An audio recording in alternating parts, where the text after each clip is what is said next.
Donc, ce que je vous propose, c'est de commencer tout simplement par voilà, vos questions du jour sur le développement de votre activité, comment attirer plus de clients, comment travailler votre com, ce qui n'est pas forcément toujours évident, qu'on n'apprend pas forcément. C'est pour ça que moi, mon job, c'est quand même de vous filer un coup de main, pouvoir le faire de manière plus naturelle, sans passer pour un marchand de tapis, parce que je crois quand même que profondément, il y avait un échange là-dessus sur un groupe hypnose cette semaine.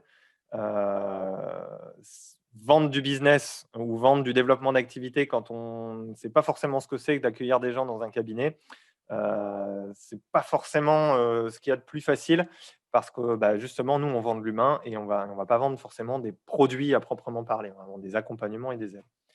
Sur quoi je peux vous aider aujourd'hui? Allez-y, lâchez-vous, vous avez le chat. N'hésitez pas à poser vos questions sur un petit peu ce qui vous turlupine en ce moment. Est-ce que tu as déjà finalement exploré la différence entre développer son activité en zone urbaine et en zone rurale? Oui, ouais, oui. L'objet de ta question, c'est quoi? C'est la différence qu'il y a entre les deux? Principalement parce que moi, je suis en zone rurale. Avant de me lancer, j'ai fait une petite exploration de ce que pouvaient éventuellement être mes clients, euh, autant en genre, en quantité. Et, euh, et en fait, moi, je me reconnais très très peu en fait, dans toutes les formations concernant la communication parce que je suis dans une Hmm. zone extrêmement rurale, quoi. Déjà, est-ce que tu as suivi la formation que j'ai mise en accès libre? Non, D'accord. Tu la trouveras sur le. Je vais mettre le lien dans le chat. Dans cette formation, justement, je parle de ça.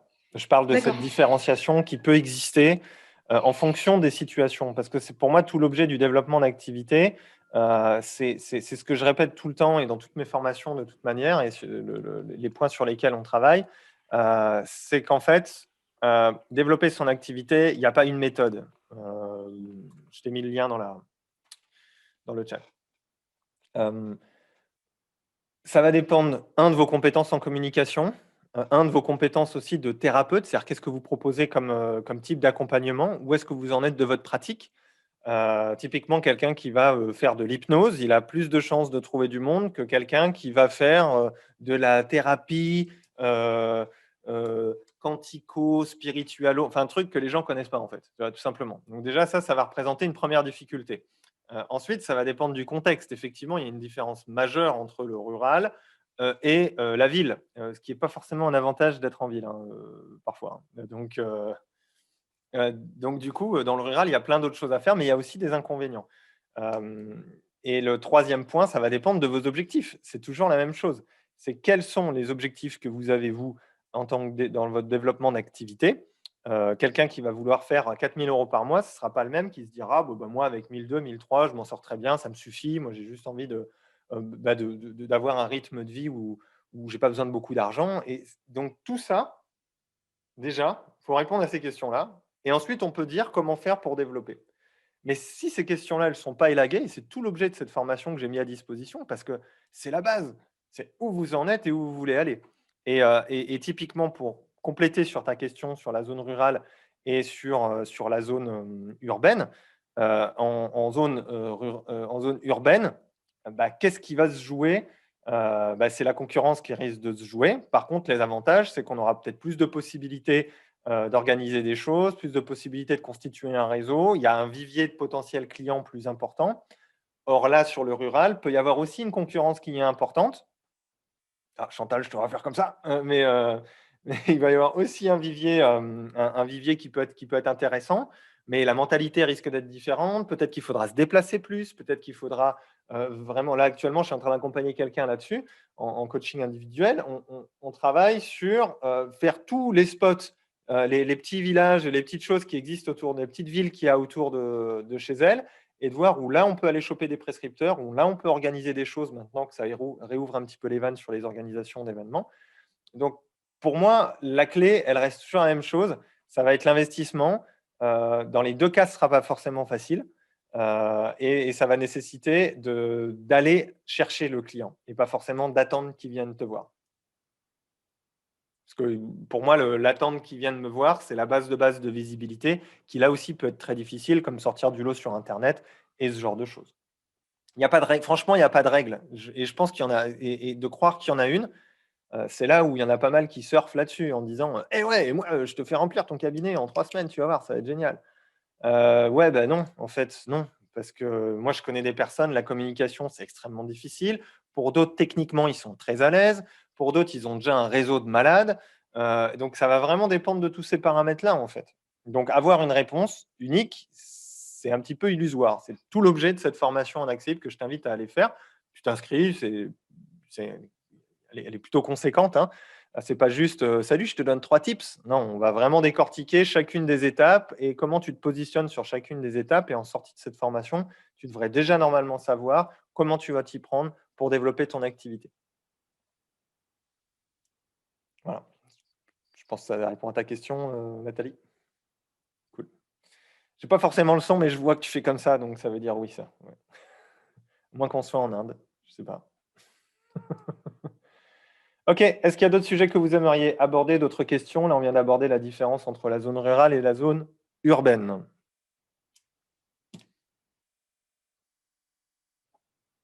Vous pouvez utiliser le chat avec discussion en bas ou alors activer le vocal rapidement pour m'exposer la question ou la situation. Oui, ah, j'entends. Oui. Allez-y, je veux pas vous manger. Vraiment. Je viens de manger. Moi aussi. Un truc de dingue. Synchro, Chantal, énorme.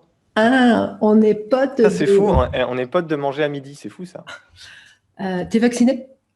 Ah, mais attends, mais ça, c'est très privé comme question. Alors, moi, c'est fait depuis hier. Donc. Okay, j'ai une question dans le chat. Je laisse poser ta question et je répondrai à Valérie ensuite. Du coup, moi, c'était sur avoir j'aimerais, bon, il y a toujours mon objectif, enfin, mon souhait de rester sur être soi en famille, voilà. Mais du coup, je vois que ça prend aussi pas mal sur les entrepreneurs et du coup, développer, quid de ça, j'aimerais développer un peu plus et je me disais développer plus stratégiquement une communication sur LinkedIn. Oui. En fait, je te propose des choses, tu vas me dire si je suis en gourance ou pas. Oui, plus sur LinkedIn et rester. Alors, est-ce qu'on peut rester focus sur plusieurs sujets? C'est-à-dire. Je vois ce que tu veux dire. Si ta question c'est on a plusieurs problématiques qu'on résout, est-ce qu'on peut communiquer sur plusieurs problématiques qu'on aborde? Oula. Non, l'idée c'était est-ce que je peux faire rester focus sur le fait d'être soi, plutôt d'accompagner les femmes, etc. et d'accompagner les entrepreneurs et d'avoir un gros leadership, enfin d'essayer d'avoir un gros leadership là-dedans. Ça va dépendre de l'endroit où tu vas t'exprimer. C'est sûr que, et pourquoi pas mixer les deux, hein, tu peux C'est-à-dire peut-être l'alignement en tant qu'entrepreneur ou ce genre de choses, hein. Tu peux trouver soit des mix, soit effectivement utiliser des canaux de diffusion différents. Pour moi, LinkedIn, effectivement, stratégiquement pour les entrepreneurs, c'est pas déconnant, hein. On va pas se mentir, hein, c'est quand même l'objet de ce truc-là. Là, j'ai récupéré un rendez-vous, un poste, un rendez-vous. J'ai fait, oh putain, je vais en faire un autre. Ouais, les posts sur LinkedIn peuvent être très, très intéressants, hein, des posts qui vont cibler vraiment les gens avec lesquels tu veux travailler et qui sont présents sur le réseau. C'est même une règle plutôt générale, en fait. C'est pour ça que sur Facebook et sur Instagram, c'est parfois un petit peu plus compliqué parce que déjà, il y a beaucoup plus de médias qui sont diffusés dessus. Donc, il y a plus de masse, il y a de tout, quoi. C'est le bazar. Alors que sur LinkedIn, typiquement, tu veux bosser avec les entrepreneurs, communiquer que sur LinkedIn, écrire des articles, mettre en avant certaines choses, ça peut être très, très, très, très, très intéressant.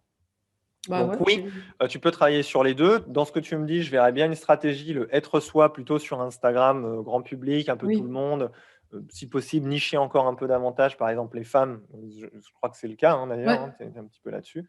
Voilà. Et après, derrière, tu peux être sur LinkedIn, spécifiquement pour les entrepreneurs, en postant des articles spécifiques. Je veux dire, le type qui glande sur LinkedIn, il y a peu de chances qu'il tombe sur toi sur Instagram. Et encore, qu'est-ce que ça peut faire dans l'idée? Si par contre, sur LinkedIn, tu gardes une ligne directrice, pour le coup, stable, qui te permet de récupérer du rendez-vous.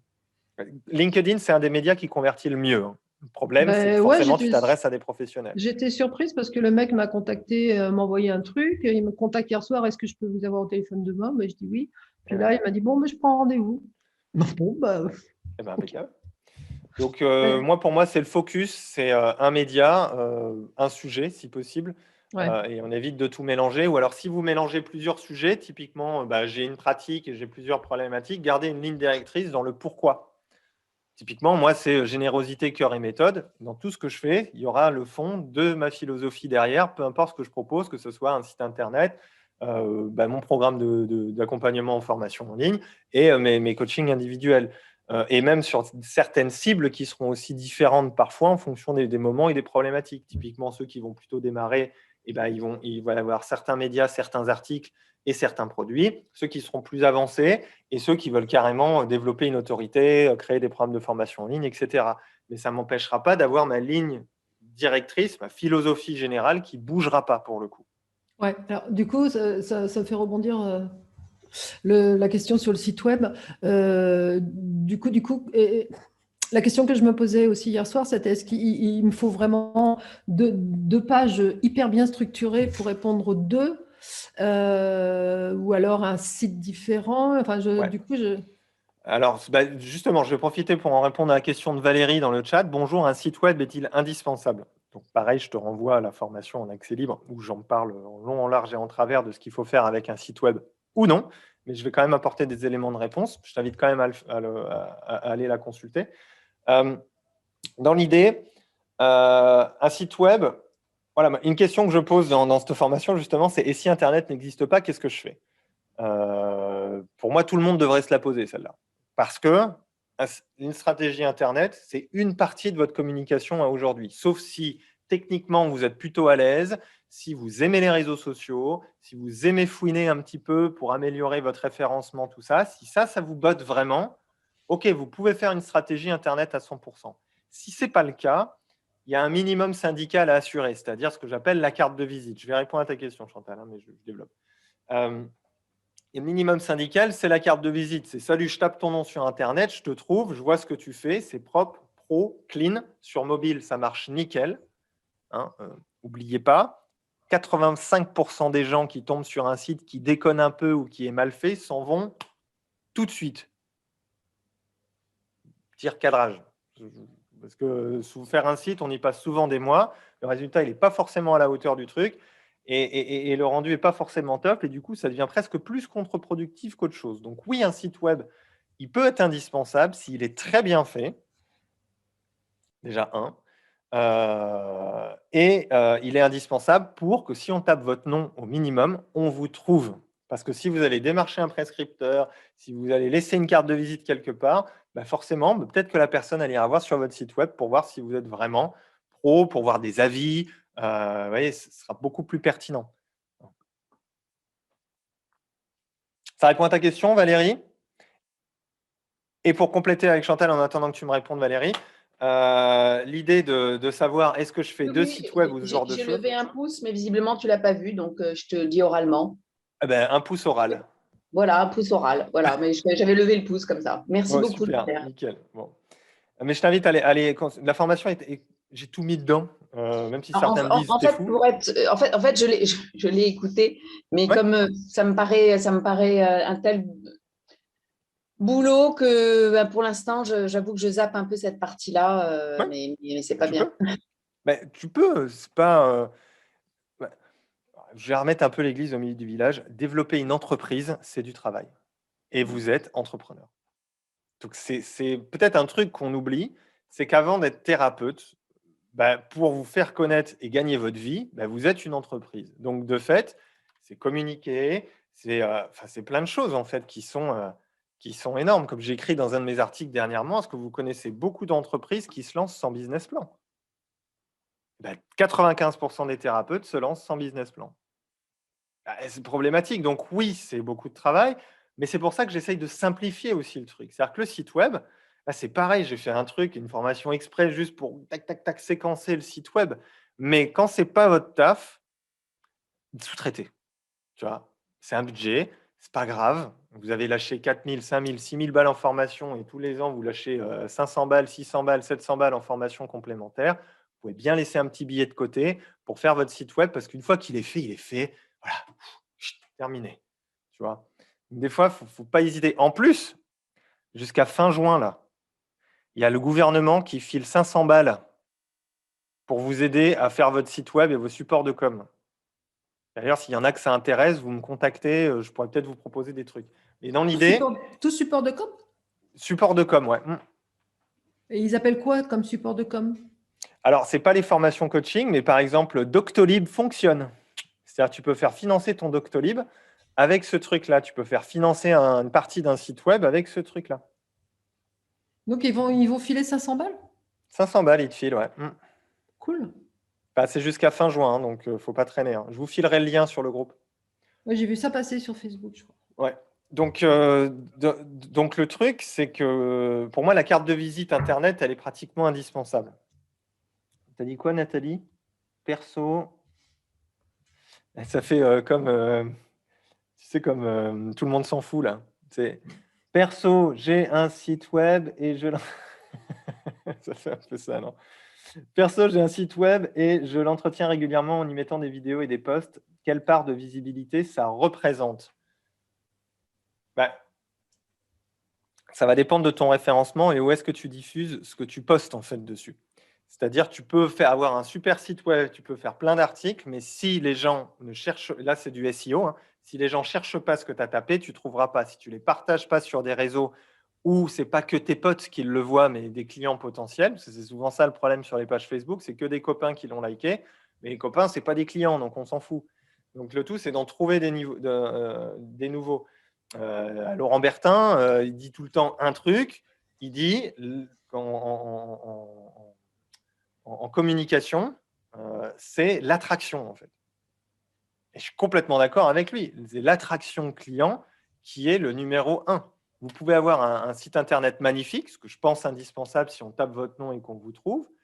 Mais si vous voulez développer une présence grâce à votre site web, c'est comment je vais attirer les gens qui ne sont pas encore clients chez moi sur mon site. Et là, ça devient plus compliqué. C'est pour ça que j'arrive toujours avec ma petite question magique. Si Internet n'existe pas, comment vous vous faites connaître? Parce que mine de rien, ça, c'est en passant la porte que vous pouvez le faire. Internet, vous êtes noyé au milieu de tout le monde. Donc, soit vous investissez. Quelques conneries, Bertin, quand même. Je ne dis pas que des conneries, Bertin. Des fois, oui, mais... Et encore, ça dépend. Ça dépend. Il est même pas là pour se défendre, en plus. Si, il est là, justement. C'est pour ça que je le dis. Mais du coup, ça doit vraiment s'inscrire dans une vraie stratégie Internet. Par contre, voilà, la carte de visite minimum propre, simple, si on vous tape, c'est le minimum syndical. Pareil, j'ai des clients qui se lancent dans les publicités AdWords, ce qui est une bonne stratégie pour être visible vite sur Internet. Hypnose mon coin, la publicité ressort si elle est bien configurée. Qu'est-ce qui se passe? S'ils arrivent sur un site moche, les gens se barrent. Moche, mal écrit, hein, pour moi, ça va avec. Donc, c'est pour ça, c'est l'importance d'avoir une carte de visite propre. On n'est pas obligé de faire un truc de ouf, quoi. OK? Ça répond un peu là niveau site web aux interrogations? Ouais, je vais parler, c'est plus simple. Mais par contre, du coup, les gens qui, en admettant que je sois bien référencée et que les gens me trouvent facilement, donc tu parles de la carte de visite, du coup, on a une idée de ce qu'ils regardent en premier, c'est quoi? C'est la page d'accueil? Ils vont pas fouiller? Alors, c'est légèrement consternant quand on commence à s'intéresser aux statistiques de consultation, hein, je vous le dis tout de suite. Les gens lisent moyennement, ils regardent en diagonale. Donc, ce qui va compter, c'est les titres, sous-titres, qualité de la photo, ambiance esthétique générale, simplicité, clarté de l'accessibilité aux informations essentielles, à savoir, en gros, c'est la question de la personne qui arrive, c'est qui? Elle fait quoi? Est-ce que c'est fait pour moi? Comment ça se passe? Donc, c'est un cheminement qui, j'avais pris un petit logiciel qui traçait un peu le parcours des gens. Je peux vous dire que j'ai simplifié, et encore j'ai du mal, hein, mais j'ai simplifié beaucoup les sites web que je fais depuis, hein, parce que ça fait peur, hein. Les Le gens, ça site fait t'indique tac, tac, tac, tac, tac, tac, tac, tac, clic, tac, tac, tac, sorti. Tu te dis merde. Ah ouais, les gens ils lisent pas du tout en fait. Il y en a qui lisent, mais c'est de la grosse diagonale. Il faut vraiment c'est que le sentiment général soit bon et que l'accessibilité aux informations importantes soit directe et et efficace. ton analyse, elle était faite sur ton site ou elle était faite sur pas Sur mal plein de sites de thérapeutes que j'ai fait. D'accord, Non, ok. pas sur un, sinon ça va pas de valeur. Mais c'est Et un les peu vidéos? les vidéos, c'est pareil. C'est comment utiliser les vidéos. Les vidéos, c'est toujours la même chose. C'est où est-ce que ça va être diffusé, comment les gens vont les voir. Par contre, des vidéos sur un site web, ça peut être très intéressant, plus simple, plus direct. Par contre, il faut que ce soit des vidéos rikiki. Ouais, 1 moi, c'est ce minute, que 1 minute 30. je mets des vidéos sur mon site, en fait. Très bien. Ça, c'est une bonne idée, je trouve. Après, Moins d'une minute, hein. ça Une minute. favorise pas forcément le référencement. C'est pas méchant. Par contre, les gens passent plus de temps sur ton site, ce qui va le favoriser. Donc, c'est un équilibre entre mettre suffisamment de contenu SEO friendly, c'est-à-dire qui permettent de remonter dans les résultats de recherche des recherches que tu veux atteindre. Et par contre, la vidéo, c'est 1 minute 30. Tu dis salut, moi c'est Nathalie, je fais ci, je fais ça, voilà ma philosophie. Et après, c'est des questions de pitch, c'est des questions de convaincre. Bon, et là, on rentre dans un domaine, un peu plus complexe, qui, à mon sens, est plutôt intéressant, qui est plutôt même indispensable selon moi. C'est pas pour rien que j'ai fait un programme de formation juste sur le sujet, parce que ça prend un petit peu de temps, mais ça peut valoir le coup, parce que quand tu apprends à convaincre et à présenter ce que tu fais de manière naturelle sans que la personne en face a l'impression que tu essayes de lui vendre des tapis, et que c'est fluide et que tu es aligné avec ce que tu racontes, ce qui est souvent le plus difficile, hein, bah, c'est beaucoup plus percutant. Faire une vidéo pour dire bonjour, je suis praticien en hypnose, je vous reçois du lundi au vendredi de 9h à 15h. Tu vois, bon. Par contre, si tout de suite tu transmets une philosophie, quelque chose, ton énergie, et que la personne comprenne comment tu vas l'accompagner ou sur quoi tu peux l'accompagner, ça va se jouer dans les 20 à 30, 10 à 30 premières secondes, en fait. C'est ça le plus difficile. Alors, ça paraît montagne tout ce que je raconte, mais imaginez-vous que vous êtes tellement sur le marché que les gens ils se décident en quelques secondes. Quand même. C'est pour ça que la première réflexe, c'est quoi? C'est la recommandation, hein, quand on cherche quelqu'un. Nous, on fait pareil, hein, je ne sais pas vous, mais moi, tu connais pas quelqu'un qui fait tous comme ça avant d'aller chercher sur Internet ou autre part? Si on ose demander, bien sûr. Ça répond à ta question, Nathalie, sur la vidéo? La vidéo, c'est bien, hein, court, simple, direct. Ça évite pas mal de blabla que les gens n'ont pas forcément envie. En plus, on est dans cette ère, en plus, tu vois, avec YouTube, avec les réseaux, tu vois, il faut que ça aille vite, tu vois. Ouais, moi, je fais des vidéos avec des problématiques, en fait. Très bien, Tu vois, super. je traite les problématiques en vidéo parce que je trouve que c'est voilà, c'est plus simple que écrit. Bien sûr. Après, voilà, c'est comment traiter des problématiques pour que ça. Il faut que la personne, elle comprenne que tu peux être une solution à son problème. Tout simplement. Ça, c'est pas facile. Comment, Chandra? Je n'ai pas de certitude par rapport à ça. Je fais ce que je peux. Les vidéos, je les fais avec tout mon cœur, mais après, est-ce que ça percute? Je ne sais pas. Bah, c'est ça. Je te dis, il y en a certains qui sont là, qui sont dans mon programme de formation. Bah, ça s'apprend, hein. Ça s'apprend, c'est une mécanique d'esprit qui rentre, mais une fois qu'elle est là, celle-là, je peux te dire que la vidéo, tu branches la caméra, ça part tout seul, hein. Donc, même tu es en face de quelqu'un, ça part tout seul. Chantal, t'oublies pas. Bah, non, j'oublie pas, je t'ai répondu. Ah non, je t'ai pas répondu. Est-ce qu'il faut faire 2 sites? Moi, je pense que ça sert à rien. Moi, je pense qu'il faut faire un site où tu dis salut, c'est moi Chantal, je pense ci, je pense ça, voilà sur quoi je vous accompagne, merci, au revoir. C'est les réseaux. Il faut toujours te dire où est-ce que tu veux trouver du monde. Tu vois, LinkedIn, tu as fait un post. Si le type il voit un site internet où c'est propre, où ça fonctionne bien, c'est clean, voilà, c'est pro, ça suffit, quoi. Parce que c'est le post qui l'aura accroché, c'est pas ton site. Donc, tu n'as pas à trop te prendre la tête. Moi, je suis toi, je fais un truc, salut, c'est moi Chantal. Après, sur la stratégie Instagram, tu connais ma philosophie sur la stratégie Instagram, hein. De la sincérité, Oui, du cœur. voilà, c'est ça. Et sur Instagram, on est bien d'accord que ce qui marche le plus, c'est. C'est le cul. Oui, voilà. Donc, il faut se montrer. Ils font dur de la grande taille ou pas? J'adore, moi, j'adore les influenceuses qui sont là et qui font Sois toi-même. Ah bah ouais, je regarde. Bah ouais, voilà, t'es bien toi-même. Hein, là, il n'y a pas de problème. Hein. C'est fou, ils ont 10 000 followers, c'est incroyable, ça doit être génial ce qu'elle raconte. Bref. Ouais. Et que des mecs. Il y a plus que des mecs. Alors, il n'y a pas que ça, il y a des fois qui sont intéressants, mais peu, selon moi. Quel outil pour faire du montage vidéo? Petite question. Le montage vidéo, qu'est-ce qu'on peut utiliser? Vous avez DaVinci Resolve qui fonctionne plutôt bien, qui est un logiciel professionnel. Après, il y a les classiques iMovie si vous êtes sur Mac. OpenShot. OpenChat, voilà. Mais le DaVinci Resolve est plutôt bien fait et gratuit. Donc, OpenShot aussi. je ne sais pas si ça répond à ta question, Céline, mais je pense que déjà avec ça, tu peux te débrouiller. Oui, remarque de Laurent, tout à fait juste pour le SEO. D'ailleurs, c'est même assez indispensable. Quand tu fais une vidéo, c'est bien d'avoir une retranscription en dessous écrite de ta vidéo pour favoriser le référencement naturel. Mais pareil, c'est si vraiment tu es sur une stratégie de référencement naturel. Là, on rentre dans un autre univers. Mais que penses-tu des sites qui recensent les thérapeutes holistiques? Pas mal de plateformes gratuites se sont ouvertes pour qu'on y crée une page. Alors Audrey, c'est une excellente question et je vais t'y apporter une réponse que je qualifierais de à la JP. Ça ne sert à rien, voilà, tout simplement. Parce qu'en fait, ce sont des très bons moyens pour récupérer de l'argent pour eux. Sous couvert de je te référence ton site, du coup, tu es mieux référencé et il y a des gens qui font sur des plateformes holistiques, etc. etc. OK, pourquoi pas être dessus. Par contre, pour moi, le premier filtre, c'est de se dire sur quoi j'ai envie d'être référencé, si je peux être référencé sur quelque chose.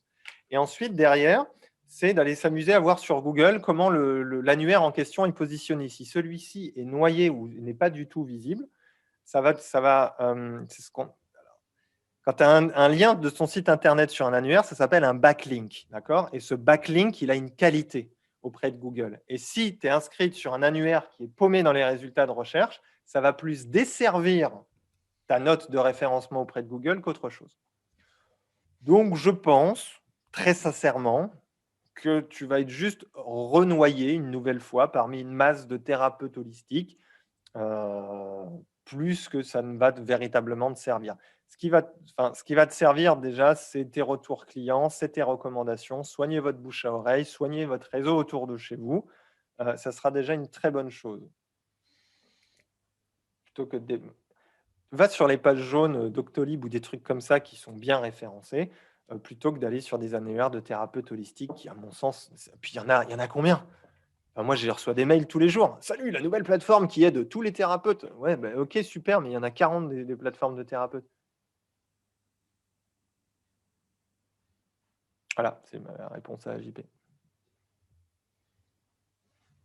Ça répond à ta question, Audrey? Je pense que oui. Cool. Autre chose, autre sujet que vous avez envie d'aborder?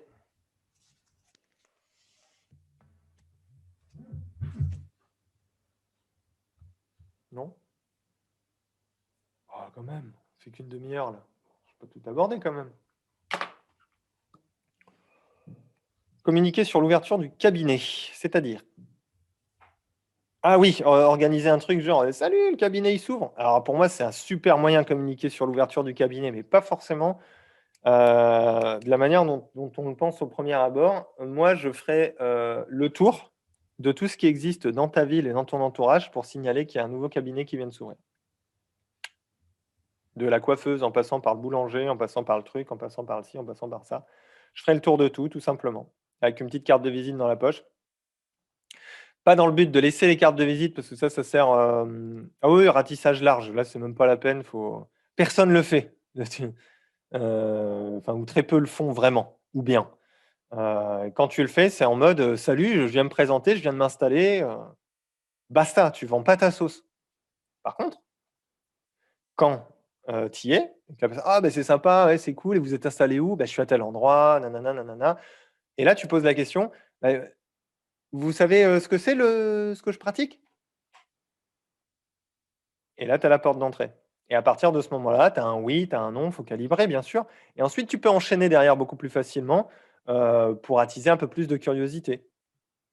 Un truc qui marche pas mal, déjà, ça va dépendre de ce que te répond la personne. Et ça va être de commencer à travailler un petit peu ton pitch et ta manière de présenter ce que tu fais, à quoi ça sert de manière accessible et que la personne, surtout dans tout ce que vous faites de démarchage, c'est que la personne puisse se projeter dans ce que vous faites. Évitez les monologues qui servent à rien, où vous racontez les bénéfices de votre outil formidable et extraordinaire, que lui, il s'en fout complètement. Par contre, si vous mettez en lumière véritablement et que vous le mettez lui en perspective après une séance avec vous, là, ça va devenir intéressant. Pour les hypnos qui sont là, le truc facile, c'est les comportements alimentaires et la gestion émotionnelle. Mais ça va dépendre du contexte. Vous avez un commerçant en face de vous, qu'est-ce que rencontre le commerçant comme problème? Possible. Donc, il faut anticiper un petit peu. Un commerçant, il galère quoi? En ce moment, il galère sur quoi? Tiens, les réouvertures, les restrictions, c'est stressant, le chiffre d'affaires. En quoi votre outil pourrait l'aider? Et là, vous lui dites, est-ce que vous connaissez mon outil? Enfin, ma pratique? Oui, non. Vous lui expliquez très brièvement ce que c'est, mais pas en mode, comme je disais tout à l'heure, ça sert à ci, ça sert à ça, ça sert à ci, c'est comme ci, c'est comme ça. C'est plutôt en mode, moi je dirais, bah, tenez, par exemple, vous êtes commerçant et je pense que bah, c'était un petit peu stressant ces derniers temps, ouvert, pas ouvert, les restrictions, tous ces trucs-là. Et vous voyez, par exemple, dans une situation comme la vôtre, si vous deviez venir en séance avec moi, voilà ce qu'on pourrait faire et voilà ce que ça pourrait vous permettre. Bah, ça vous donne une meilleure idée un petit peu de ce que je fais. Et après, de compléter sur comment votre outil fonctionne pour rassurer le rationnel. Donc voilà ce que je ferai moi, là, aujourd'hui, tout de suite. Moi, je démarre, je ne cherche pas à comprendre. Je pitch tout le monde. Je suis très formateur au passage. Après, il faut travailler un peu la technique du pitch. Tu vois. Ça va, Audrey, là-dessus? Après, tu peux faire aussi une publicité Facebook, plutôt Facebook, réseaux sociaux, sur nouveau cabinet A, une publicité géolocalisée. Voire même organiser un événement d'inauguration de machin, un petit déjeuner ou un apéro ou une inauguration. Alors avec ça, avec le Covid, il faut faire un petit peu gaffe. Mais voilà ce que je ferai moi. Pour idée, une année, on s'était regroupé à plusieurs praticiens. Il y avait une nana qui faisait de la méditation, moi je faisais de l'hypnose, il y avait un mec qui faisait de la bouffe naturelle bio en ferme. Là. Et en fait, on avait proposé un parcours dans différents cabinets avec les portes ouvertes, quoi. Et donc, les gens, sur un petit périmètre, faisaient la tournée des popotes, quoi, et venaient rencontrer les praticiens et les éleveurs et tout ça au sein de leur cabinet. Pourquoi pas, ouais. Il y a plein de... Voilà. Mais c'est inviter les gens...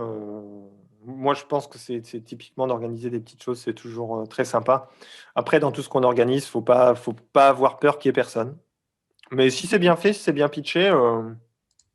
Ça fait de la visibilité surtout. Ça fait de la visibilité, même si les gens viennent pas, ils savent que c'est là, ils ont le truc dans la poche. Faut que les gens savent que vous êtes là pour s'installer quelque part. En fait. Pour ça, il ne faut pas hésiter à organiser des conférences, des ateliers, des trucs comme ça qui sont pour moi indispensables. En fait. Ah, c'est ça. Putain, merci. De quoi? Mais non, parce qu'on m'a demandé une formation en auto-hypnose pour une personne qui veut faire de la relax, pure de relax. Et du coup, je ne sais pas combien lui faire payer sa formation en auto-hypnose. 30 000. 30 000, et c'est gratuit jusqu'à la caisse. Rentre dans ma boutique, tu verras, tu lui porteras bonheur.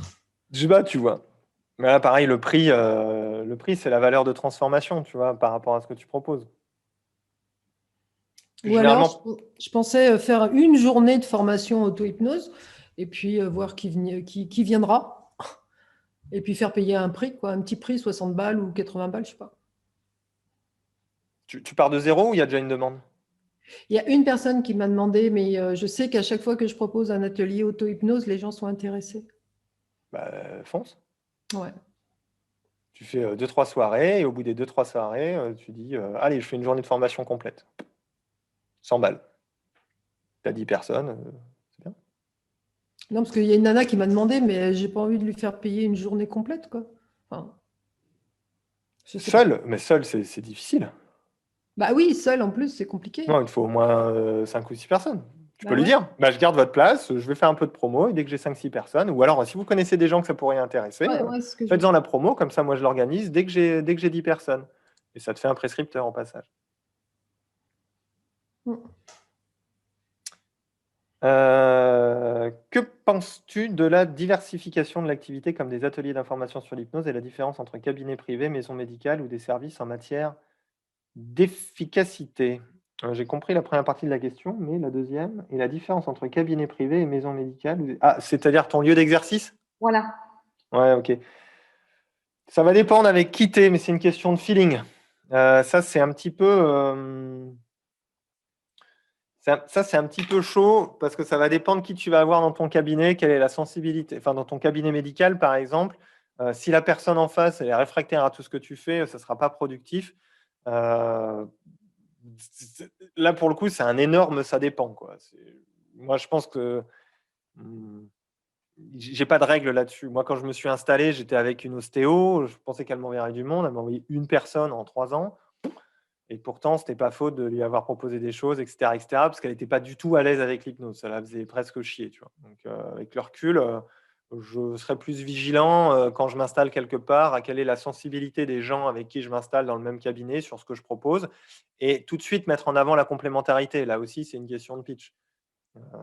C'est quand tu as la personne en face de ah, ça va, vous bossez bien en ce moment et vous avez plutôt quoi? Ah, ben j'ai plutôt ci, j'ai plutôt ça. Ah, c'est vachement intéressant parce que vous travaillez comment là-dessus? Parce que moi, là-dessus, j'ai telle et telle approche et ça peut vite créer des trucs complémentaires. Donc là, pareil, c'est un petit peu de tchatch, quoi. Et après, la première question, c'était la diversification des ateliers avec des ateliers. Alors, moi, c'est simple. Je ne sais pas si tu avais lu l'article, un des premiers articles que j'avais écrit sur la reconversion. Vous devez axer vos sources de revenus sur 3 piliers différents.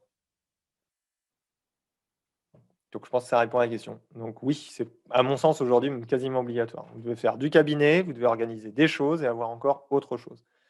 C'est de partir avec cet état d'esprit-là, même si vous ne faites pas tout de suite, mais c'est de partir avec cet état d'esprit-là pour vous appuyer sur 3 piliers. Parce que demain, Covid, demain, ras-le-bol des séances, tiens, ouais, ça peut arriver, tiens, à force. Et ben peut-être que, ou coup de mou sur les séances, vous devez continuer à bouffer quand même, vous êtes indépendant. Et ce qui est génial, c'est quand on est indépendant, on n'a aucune aide. Donc, du coup, ou très peu. Donc, du coup, s'appuyer sur une stratégie de 3 sources de revenus qui chacun vous amène à des sources d'attraction clients différents, ça, c'est important. C'est-à-dire, mes clients qui viennent de mes ateliers, je communique de telle manière pour les amener comme ça. Et ce n'est pas pour ça que ça ne deviendra pas des clients en séance. Hein. Et inversement. Mais 3 piliers. Faites cet exercice, d'ailleurs, moi je le recommande vraiment à tout le monde. Hein. Quelles sont vos 3 sources de revenus? Et vous devez en trouver 3. Peut être dans le même domaine, hein. Ce n'est pas le sujet. Hein. C'est 3 types de prestations. Ça répond à ta question? Ouais, cool. Je fais court, hein, j'ai qu'une heure, hein, mais ça, c'est des trucs. La Française des Jeux, ça marche. Oui, ça peut être une source de revenus. Alors, c'est investissement. Bon, je sais pas. Ça peut, hein. Bosser en pendule, tout ça. Là. Tester. J'ai un léger doute. Que penses-tu d'organiser des ateliers sur Facebook, par exemple, en groupe, sur don monétaire libre par rapport à gratuit? Finalement, ta position sur le don libre par rapport au gratuit et montant fixe. Ah, on me demande des positions, et c'est ça que j'aime bien. C'est-à-dire, je peux ouvrir ma gueule sans que ça pose problème, on me le demande en plus, donc c'est formidable. Je pense. Attends, hop, revenu. Hop. Je dis tout le temps, soyez généreux. Donc, je ne pourrais pas vous dire de faire tout payer tout le temps, c'est pas possible. Par contre, c'est quel est le point de bascule sur le fait de faire payer. Tu organises un événement que tu appelles à participation libre et pas don, déjà, ce sera plus sympa. C'est une participation libre. Moi, je donne de mon temps pendant X pour vous permettre de. L'objectif, bien sûr, c'est de créer la confiance avec les gens. L'objectif, c'est de leur apporter suffisamment d'informations pour leur permettre de véritablement avancer et de savoir que s'ils veulent aller plus loin, tu seras un point de référence. OK? Tu ne peux pas répondre, mais je pense que tu es d'accord avec ce principe-là. Donc, du coup, je pense que sur de l'organisation d'événements sur Facebook, vous avez meilleur compte de faire du gratuit et éventuellement une participation libre s'il y a une récurrence et une redondance, plutôt que de faire un événement payant. Sauf si cet événement payant, il a une valeur magistrale. Exemple, là, on fait un live question-réponse. Franchement, à la fin, je te donne une participation libre, ça fait con, quoi. Enfin, je veux dire, moi, déjà, un, j'y pense même pas. Mais deux, imaginons. Allez, imaginons. Je fais une participation libre, là. Ça veut dire quoi? Je t'aide, mais en fait, tu me files un peu de fric, histoire de... Puis je vais gratter quoi? Je vais gratter 10 balles, je vais gratter 20 balles. C'est quoi mon intérêt? J'en ai aucun. Moi, si je fais ça, un, c'est pour vous filer un coup de main. Deux, c'est pour que vous compreniez comment je travaille. Et trois, il y a quand même une optique de me dire, de devenir en quelque sorte un point de référence sur lequel vous allez pouvoir vous appuyer, où vous allez pouvoir poser vos questions. Et si vraiment vous avez besoin d'un coup de main à un moment donné, vous saurez où me trouver pour travailler avec moi. Donc je vais pas, c'est ridicule de miser sur un événement gratuit, enfin un événement comme ça live Facebook pour gagner de l'argent. Par contre, si demain je vous propose, allez, on se fait une journée et pendant une journée, on va être 20. Et de A à Z, on va mettre en place toute votre stratégie de communication. On va travailler votre positionnement pour que vous trouviez votre différence, que vous soyez, tu vois, par exemple, j'en prendrai le truc de Nathalie, que vous soyez à la campagne ou en ville, on va déterminer clairement comment vous allez le faire. Je vais vous accompagner. Il va y avoir des travails de groupe à plusieurs. Pendant une journée, on va travailler là-dessus. Et ça, je vous le vends X. Parce que je propose un résultat complètement concret, mesurable, important sur des choses où les gens ils galèrent en fait. Autre exemple, je pourrais dire pendant une journée ou pendant 2 jours, on va travailler sur comment créer un programme d'accompagnement et et engager mes clients sur la durée et le faire payer. Là, ça passerait parce qu'il y a une grosse valeur, tu vois, il y a un gros truc. Pouf, à la fin, tu es content, tu as un super truc. Par contre, un live d'événement où tu donnes de l'info, tu files un coup de main, tu déverrouilles un petit peu les situations, pourquoi le faire payer? Et puis, il y en a tellement qui le font, en plus. Alors, à moins que tu t'appelles Tony Robbins ou que tu le fasses comme ça, comme sur Instagram, à la rigueur, pas trop d'intérêt. Et encore, le faire payer, là, on serait vraiment limite, je pense, au niveau légal. Mais bon. Mais tu vois, c'est ça l'idée. Et quand je parle de générosité, c'est de ça dont je parle. C'est aussi avoir l'envie d'aider. Moi, si je fais les lives, c'est que j'ai envie de vous filer un coup de main. Ça part de mon pourquoi, tu vois. Ça part pas de trouver des clients. Ça part de 1, filer un coup de main. 2, si je trouve des clients, c'est bien aussi. Et vous, ça doit être pareil, en fait, dans l'ordre. Si vous faites quelque chose, faites-le pour aider. Ne le faites pas pour récupérer du monde. Parce que, 1, ça va vous bloquer, parce que vous allez avoir un enjeu. 2, vous allez vous déformer. C'est-à-dire, vous allez essayer d'adapter votre propos pour être sûr que la personne, elle va avoir confiance en vous et qu'elle va travailler avec vous. Et du coup, ça va complètement vous désaligner. Il n'y a aucun intérêt. Donc, si vous faites quelque chose, faites-le parce que vous avez envie de filer un coup de main. Si vous faites payer quelque chose, faites-le parce que vous proposez vraiment quelque chose de transformant pour les gens. Et ça se travaille dans la présentation et dans le truc. Tu as l'idée? Des remarques là-dessus, parce que c'est vachement important. C'est vraiment l'équilibre entre payant et gratuit, en fait. Toi, si j'avais un enjeu derrière, je ne pourrais pas répondre non, ou je suis pas d'accord, ou tu vois, ou je ne pourrais pas être aussi tranchant, en fait. Non, je m'en fous. Je ne cherche pas à ce que les gens soient d'accord, je cherche à les aider. C'est Je pas pense pareil. que c'est plus intéressant de prendre un parti pris au début. Parce que pour expérience, j'ai fait mon cercle de femmes et j'ai fait don machin bidule, là, Ouais. donnez ce que vous voulez. Et du coup, c'est con, hein, mais quand les gens te donnent 5 balles, tu te dis putain, fais chier, quoi. On a passé un super moment, tout le monde était super interactif, ça s'est bien passé, et l'autre, il te fit un billet de 5 ou 10 balles, quoi. Sur la participation libre, il faut être détaché. Ouais, voilà, ouais. Et je ne l'étais pas du tout. Et du coup, si c'est libre, Je si pense c'est que ça sert à gratuit, rien. c'est gratos, quoi, et tu donnes. Par contre, tu vois, en ligne, pour moi, ça sert à rien. En présentiel, ça peut être pertinent. Tu vois, typiquement, c'est la participation libre parce que ça paye la salle. Ouais, j'étais à la maison, mais voilà, quoi. Enfin, je sais pas. Ouais. Du coup, je me suis pas trouvée très, très à l'aise avec ça. Donc, il faut le virer, il faut faire un gratuit. Ouais, Ou carrément payer. Puis, ouais, mais je pense plus gratos. Mm. tu vois, pas faire que du gratuit. Je dis pas qu'il faut faire que du gratuit. Je dis juste que c'est un état d'esprit de base, Mais ça ramène du monde quand même. bien sûr. par exemple, si c'est juste de l'information, ça peut être quelque chose de gratuit. Et puis, si on propose, par exemple, vraiment, c'est un peu ce que tu disais, une valeur ajoutée, traiter une problématique, à ce moment-là, oui, ça peut devenir payant, non? Ah mais bien sûr, non mais Ah, voilà. clairement. C'est en gros, euh, c'est dans le gratuit, tu vas filer un coup de main, tu vas mettre en lumière ce qui pose problème pour aider la personne à prendre conscience de ce qu'elle devrait faire. Puis donner des clés quand même. Tu vois. Mais à un moment donné, si elle a envie d'aller plus loin, c'est là qu'il y a l'engagement après pour travailler avec vous. Parce que, ok, j'ai bien vu, il y a ça, il y a ça, il y a ça, ça je peux y arriver, ça j'y arrive pas, j'ai besoin d'aide. Et c'est normal, on est tous des humains, on a tous besoin d'aide. À un moment donné, on ne peut pas tout savoir faire, c'est pas possible. Donc sur ce point-là, ok, j'arrive à avancer, et puis crac, là j'ai besoin d'un coup de main. Et puis là, à ce moment-là, vous serez l'interlocuteur, puisque c'est vous qui avez déjà aidé à faire émerger ce genre de choses. Et pour certaines personnes, ça les aura aidés. Sur ma formation qui est offerte, je sais qu'il y a probablement 80% des gens qui vont la voir. Ça va sûrement les aider, ça va sûrement peut-être leur suffire, peut-être 70% plutôt.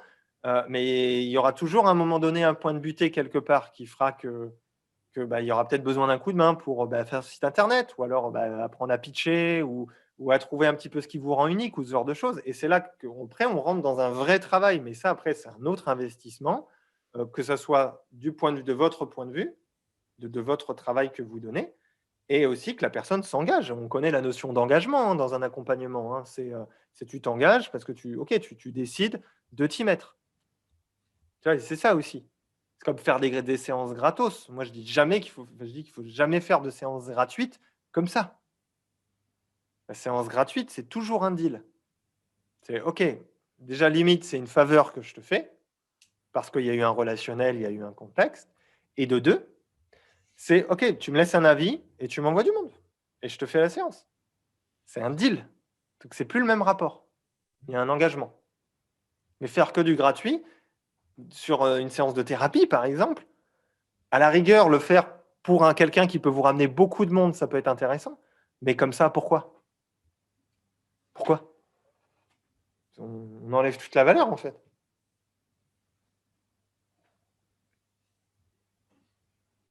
Right? Et c'est pour ça que je parle souvent de générosité, cœur et méthode. C'est que la générosité, ça doit partir de l'envie d'aider l'autre. Moi, si j'ai fait ce métier un jour, c'est parce que j'avais envie d'aider les gens. Après, tout ce qu'il y avait derrière, qui n'était pas dit dans mon inconscient, après qui s'est révélé, mais ça, c'est autre chose. Mais la base, c'est quand même l'envie d'aider l'autre. Le cœur, c'est d'être aligné avec ce que vous faites, dans votre générosité, dans ce que vous donnez, dans ce que vous ne donnez pas, dans ce que vous faites payer. C'est pour ça, toujours du discernement sur ce que je raconte, hein, même si je suis tranché.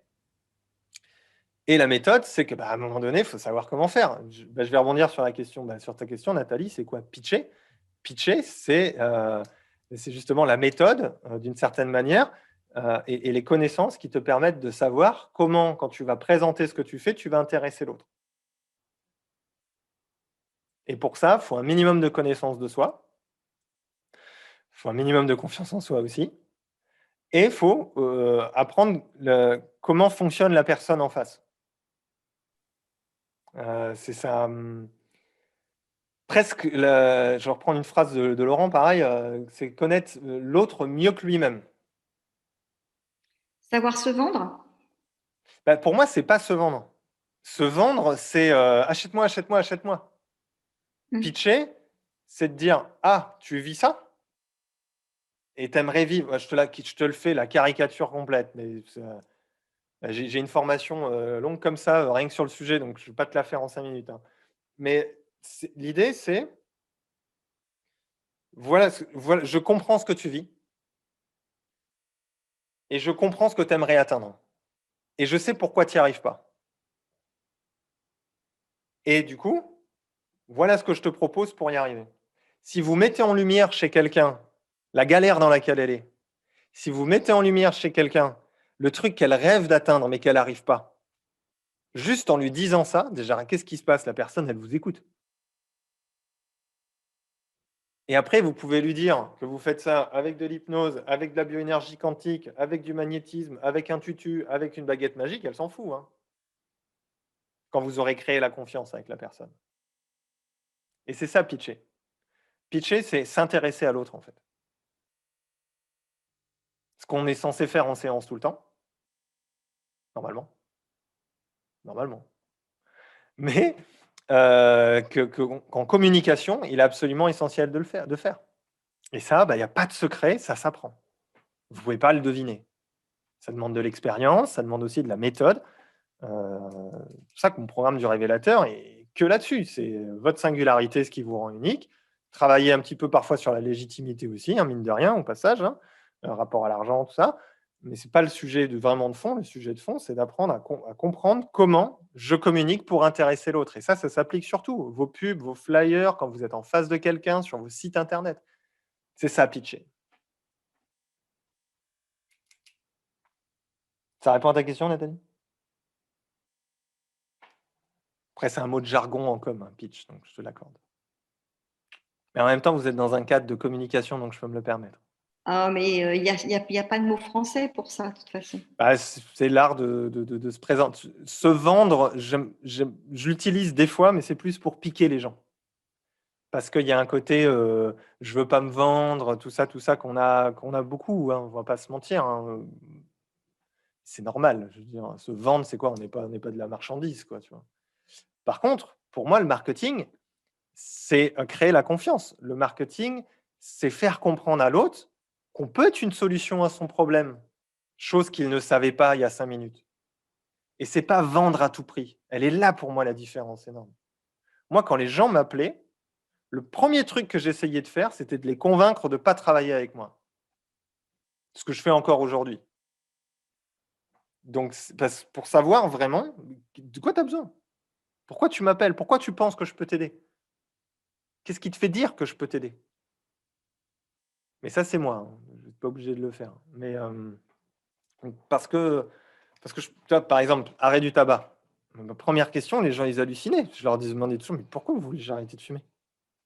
Pourquoi? Parce que j'en ai marre. Ouais, mais pourquoi? Je veux dire, ça fait des années que vous faites ça. Pourquoi vous voulez arrêter maintenant, quoi? Je veux dire, et pourquoi l'hypnose, d'ailleurs? Vous pouvez prendre des Nicorette, quoi. C'est quoi le problème? Et c'était d'aller dans cette curiosité-là et s'intéresser à l'autre, être curieux de l'autre aussi. À force, ça permet aussi d'apprendre à pitcher. Et donc, vous mettez ça sur vos sites internet, sur vos publicités. Combien je vois d'ateliers, salut, atelier confiance en soi. Mais si vous attirez qui avec un truc pareil? Personne. De toute façon, il y en a des louches en plus, des trucs comme ça. Donc, c'est pas la peine. Donc, c'est ça, pitcher. Voilà. En 4 minutes. Un peu long. J'aurais pu faire plus court. OK? Est-ce que vous avez encore des questions ou des sujets que vous aimeriez aborder? Si on déborde un peu, c'est pas méchant. Je prendrai encore une dernière question, un dernier sujet, avant de me retirer dans ma grotte. Non? Ouais, un petit truc, je sais pas. Faire un petit débat sur la Française des Jeux, Chantal? Non, parce que je suis en train de changer de logo. Ah, intéressant. Et que du coup, je voulais mettre. Est-ce que c'est une good idea de mettre juste Chantal Héroard, accompagnement et basta? Bah oui. Pourquoi ce serait une mauvaise idée? Parce que j'en ai rarement, mais peut-être que c'en était une, quoi. Je pense que tu en as plus que tu ne le crois. De mauvaises idées? Non, des bonnes? Oui, enfin bon, tu réécouteras. Tu verras. Oui, non, simple. Logo simple. Ouais. Comme je l'avais fait dans le truc de Canva, là, sur la fin, j'avais fait des petites démos de logo. Tu t'en kikines pas. Hein. Tu fais très très simple. Procrastine pas ça. Je pense aussi, ouais. Pas de questions. Merci pour cet échange en 1 heure. C'est sympa, c'est rapide, efficace. Entendre les questions des autres nous fait nous en poser des nouvelles. Oui, c'est vrai, c'est tout l'intérêt d'avoir un petit peu des trucs de groupe. C'est pour ça que dans mon programme de coaching, il y a des workshops aussi où il y a des études de cas où on prend quelqu'un pendant une demi-heure, on décortique la situation. C'est toujours très inspirant pour tout le monde. Ça fait partie aussi pour moi du développement de la communication, c'est de voir qu'il y a plein de possibilités. Parce que, comme je disais à Nathalie au tout début, il y a plein de situations différentes. Donc, des fois, on va peut-être piocher ça là, on va peut-être piocher ça là. Donc, il y a des grandes règles, mais il y a plein, 1 milliard de sous-règles. C'est dans l'idée. Quel est Ok. l'intérêt d'un logo Quel est l'intérêt de s'acheter des fringues jolies Oh. tout le temps? Voilà. Ouais, non, mais c'est esthétique. Hein. Esthétique, ça véhicule, ça transmet quelque chose, ça transmet une énergie. Un logo, ça pose une identité visuelle. C'est-à-dire, quand on pense à toi, quand on arrive chez toi, on donne une impression, une tonique en fait avec un logo. Laquelle? Si vous allez choisir du bleu, du rouge, du ci, du ça, qu'est-ce que va signifier la couleur quand on va la voir? Toi, typiquement, aujourd'hui, j'aurais dû mettre du rouge. Pourquoi? Rouge signifie autorité. Bon, je m'en fous, je me suis gardé mon truc. Mais tu vois, dans l'idée, je pourrais. Tu vois, je mets du rouge parce que le rouge pose une autorité. C'est une réalité chez l'être humain. Quand on voit du rouge, ça fait C'est un la truc. passion et l'amour. Ouais, et aussi une des couleurs de l'autorité. Bref, il y a plein de significations autour des couleurs. Mais du coup, ça te donne une impression. C'est comme quand tu arrives sur un site moche, mal fait, tu vas avoir quoi? Ce qui fait amateur vous fera toujours passer pour un amateur. Et un logo permet de professionnaliser votre image, en fait. Donc pour moi, ça sert à rien d'y passer des plombes parce que c'est un métier. Il y a des très bons outils pour le faire. Là, pareil, sur Révélateur, j'ai un truc sur Canva, là, paf, pour faire. Tu as toutes les règles graphiques, au moins tu te fais pas chier, tu les suis, au moins tes trucs, ils sont pas moches. Mais je pense que ça peut être intéressant. Mais ça peut être un tout petit truc. Ça peut être votre nom avec une petite police et une petite couleur. Ça suffit. Tu n'es pas obligé de faire un logotype d'une libellule croisée avec un gnou en train de voler sur un nuage. Tu n'es pas obligé, quoi. Tu n'es pas obligé. Sauf si ça a une symbolique forte chez toi, et c'est ce que tu as envie de transmettre aux gens dans cette symbolique. Donc voilà l'intérêt d'un logo. C'est quelle est la vibration, la symbolique, l'impression que tu transmets aux gens. Derrière moi, j'ai une affiche alpha, comme c'est le mâle dominant qui ressort. Exactement. Et c'est entre parenthèses le patch de la mission de Thomas Pesquet. Voilà, j'aime bien Thomas Pesquet, donc voilà, j'ai le patch. J'ai toujours une petite référence au spatial dans mes décos derrière. Et ça, c'était la première mission, Proxima. C'était pas une petite anecdote personnelle. Mais donc voilà, ça répond à ta question, Nathalie, sur le logo. Indispensable, non. Utile, ouais, ça peut. Ça peut. Oui, toujours le centaure, oui, exactement, Caro. C'est d'ailleurs la symbolique de ces patchs de mission, il les explique très bien. L'utilité d'un logo, c'est intéressant, ça. Je n'ai pas eu tout le temps cette question. Ok. On est tout good pour aujourd'hui? Ouais. D'autres choses? Pour ceux que ça intéresse, qui aimeraient aller beaucoup plus loin dans le travail du pitch et tout, vous allez sur lerévélateur.fr, comme ça se prononce, et vous aurez toutes les infos sur les programmes que je propose justement pour développer le pitch, aller plus dans sa singularité et aller un petit peu plus loin avec les études de cas et tout ce genre de choses et professionnaliser un petit peu votre com. C'est good? Passez une très très bonne journée. Je vous dis à dans 15 jours. Des bisous.